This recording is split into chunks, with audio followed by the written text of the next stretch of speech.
నమస్తే, నా పేరు బంగూరు రామదాస్, జనసేన పార్టీ ఉమ్మడి విశాఖ జిల్లా సంయుక్త కార్యదర్శి. ఈరోజు నేను అరకు కాన్స్టిట్యున్సీ నుంచి నేను మన గౌరవనీయులైనటువంటి పవన్ కళ్యాణ్ గారికి అనేక విషయాల్లో మన దుష్ప్రచారం చేస్తున్నటువంటి వైసీపీ, అలాగే వాళ్ళకు అనుకున్నటువంటి కొందరు వ్యక్తుల ద్వారా ఈ దుష్ప్రచారానికి ఖండించడానికి ఈరోజు నేను ముందుకు వచ్చాను.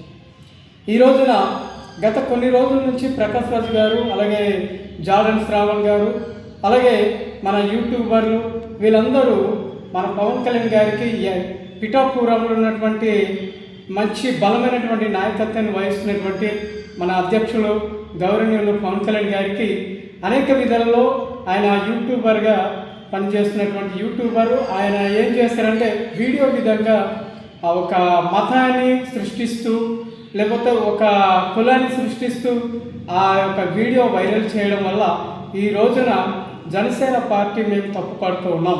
ఎందుకంటే ఈరోజు ఆంధ్రప్రదేశ్లో ముఖ్యమైనటువంటి పాత్ర పోషిస్తున్నటువంటి నాయకుడు మన దేవుడు గౌరవనీయులు కొణిదెల పవన్ కళ్యాణ్ గారు, ఉప ముఖ్యమంత్రి వర్యులు. ఈ రోజున ఆంధ్రప్రదేశ్ రాష్ట్రంలో అభివృద్ధి చెందడానికి కూడా గౌరవనీయులైనటువంటి కొణిదెల పవన్ కళ్యాణ్ గారే ఈ రోజున ముందు చూపు చూసి గిరిజనులకు అండగా నిలబడినటువంటి దేవుడు, మా దేవుడు గిరిజనులకు ఎప్పుడు ఎల్లవేళ సహకారం చేస్తున్నటువంటి వ్యక్తి మన కొణిదెల పవన్ కళ్యాణ్ గారు. ఈరోజు యూట్యూబర్కి వెనకాలం చేస్తున్నటువంటి వైసీపీ కూడా నేను ఒక సవాల్ విసురుతున్నాను. నిజంగా మీరు చిత్తశుద్ధి ఉంటే గత 5 సంవత్సరాలు మన జన సైనికులకు వేల మందికి జన సైనికులకు అరెస్టులు చేసి, మానభంగాలు చేసి, ఇబ్బందులు చేసి పోలీస్ స్టేషన్ చుట్టూ తిప్పిన రోజులు లేవా? ఈరోజు గౌరవమైనటువంటి పవన్ కళ్యాణ్ గారి ముందున మీరు ఉంచుతున్నారే. ఈ రోజున ప్రకాష్ రాజు గారు ఓ సినీ ఇండస్ట్రీలో ఉన్నటువంటి మంచి ఒక వ్యక్తి.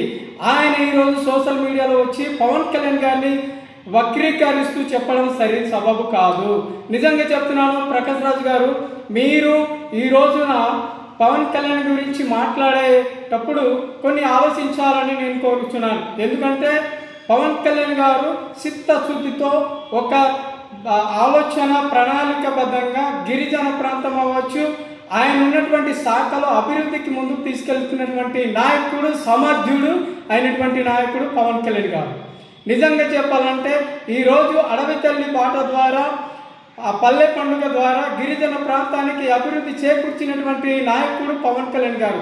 గతంలో ఇదే అభివృద్ధి లేని సమయంలో ప్రకాష్ రాజు గారు ఎక్కడ ఉండేరు? ప్రకాష్ రాజు గారు దేనికోసం మాట్లాడలేదు? సోషల్ మీడియాలో వచ్చి మాట్లాడారు కదా. గత 5 సంవత్సరాలు వైసీపీ పరిపాలన చేసినప్పుడు ఏ ప్రాంతంలో కూడా రోడ్డు లేనప్పుడు డైరెక్ట్గా పవన్ కళ్యాణ్ గారే గౌరవమైనటువంటి ఉప ముఖ్యమంత్రి వర్యులే వెళ్ళి సీసీ రోడ్డుకి ఆయన సొంత నిధులతో పాటు చేసినప్పుడు ప్రకాష్ రాజు గారు ఎక్కడ వెళ్ళిపోయారు? ఇదే మాట చెప్పాలి కదా, ఎందుకు చెప్పలేదు?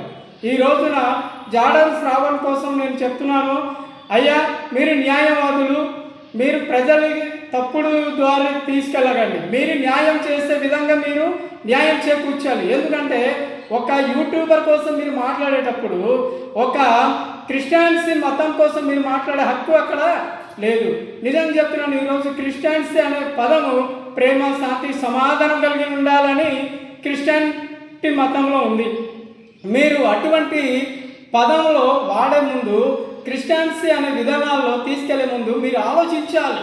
మీరు ఒక న్యాయవాది, ఒక మంచి గౌరవమైనటువంటి వారు, మీరు ఒక ఉన్నత స్థానంలో ఉన్నటువంటి న్యాయవాది, ఒక దళితుల కోసం మీరు పోరాడే వ్యక్తి.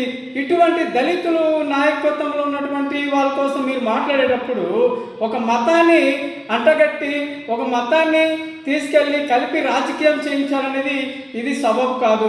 మిమ్మల్ని ఆట ఆడిస్తున్నటువంటి వైసీపీ నాయకులకు నేను చెప్తున్నాను, అరకు కాన్స్టిట్యున్సీ నుంచి నిజంగా చెప్తున్నాం, జనసేన పార్టీ మిమ్మల్ని ఎన్నిసార్లు హెచ్చరించినప్పటికీ కూడా మీరు వినలేని స్థాయిలో ఉన్నారు. అందుకే ఈరోజు 11 స్థానంలో దిగజారిపోయి ఉన్నారు. లేకపోతే రానున్న రోజుల్లో కూడా ఇదే స్థానం కావాలంటే ఒకటి కూడా మీకు పరిమితం అయిపోద్దేమో. కొద్దిగా ఆలోచించి మీరు మాట్లాడాలి. అయ్యా వైసీపీ నాయకులకు నేను ఖండిస్తున్నాను, మీరు చేసే ఏదైతే పవన్ కళ్యాణ్ గారి మీద బురద జరుగుతున్నారో, ఏదైతే పవన్ కళ్యాణ్ గారికి మీరు అంటుపెడుతున్నారో వాటిని మీరు ఎప్పుడైతే మానుకుంటారో మీరు వైసీపీ నాయకులుగా ముందుకెళ్ళగలరు. పవన్ కళ్యాణ్ గారికి మీద మీరు ఏదైతే చేస్తున్నారో దాని తప్పుడు సమాచారాల మీద మీరు చేసే ప్రతి ఒక్క దాన్ని జన సైనికులుగా మేము వ్యతిరేకిస్తూనే ఉంటాం. మన జనసేన పార్టీ ద్వారా మాకున్నటువంటి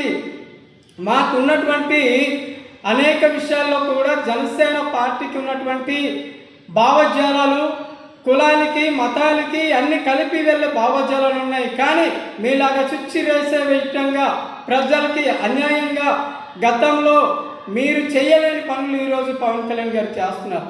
గతంలో వైసీపీ పార్టీ గతంలో పంచాయతీ రాజుల్లో వచ్చిన నిధులు వాళ్ళ జేబులో వేసుకున్నారు.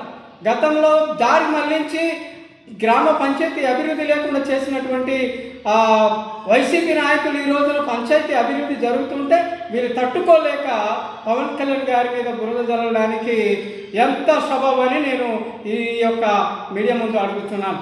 దయచేసి మీరు ఇవి మానుకుంటేనే కానీ మీరు ఇంకనైనాను బాగుపడాలని మనస్ఫూర్తిగా నేను తెలియజేస్తున్నాను. ఎందుకంటే రానున్న రోజుల్లో ప్రజలు మీకు బుద్ధి చెప్తారు, ఇంకా రానున్న రోజుల్లో జనాలు మీకు బుద్ధి చెప్తారు. ఎందుకంటే ఈ రోజున జనసేన పార్టీ అధ్యక్షులు గౌరవనీయులు కొణిదెల పవన్ కళ్యాణ్ గారు చేస్తున్నటువంటి మంచి పనులు ఈ రోజున ఆంధ్రప్రదేశ్లో గిరిజనుల ప్రాంతంలో ముఖ్యంగా బ్లడ్ బ్యాంక్ ఏర్పాటు చేసినటువంటి దిశలు ఎక్కడ లేని విధంగా ఈరోజు గిరిజన ప్రాంతంలో బ్లడ్ బ్యాంక్ ఏర్పాటు చేశారు. ఎక్కడ లేని విధంగా పల్లె బాటతో పాటు గిరిజన ప్రాంతంలో రోడ్లు సౌకర్యం చేశారు. ఎక్కడ లేని విధంగా అడవి తల్లి బాట ద్వారా మీరు వచ్చి స్వయంగా చూడండి. డుమ్రిగూడ మండలంలో పెదపాడు గ్రామంలో ఎంత అభివృద్ధిగా ముందుకు కొనసాగిందో అదేవిధంగా అన్ని గ్రామాలు కూడా రోడ్లు ఆనుకొని ఉన్నాయి. ఈ రోజున గిరిజన ప్రాంతము డోలి మూతపడాలి, డోలి మూత కనిపించకూడదనే సంకల్పంతో ఉన్నటువంటి నాయకుడు మన జనసేన పార్టీ అధ్యక్షులు గౌరవనీయులు ఉప ముఖ్యమంత్రులు పవన్ కళ్యాణ్ గారు. అటువంటి వారి మీద మీరు బురద జల్లడం ఇది సబబు కాదని ఈ రోజున నేను వైసీపీ నాయకులకు జాడ శ్రావణ్ గారికి, అలాగే యూట్యూబర్కి, అలాగే మన ప్రత్యేకంగా ప్రకాష్ రాజ్ గారికి నేను హెచ్చరిస్తూ ఈ యొక్క మీడియా ముందు తెలియజేస్తూ సెలవు తీసుకుంటున్నాను. జై హింద్, జై జనసేన.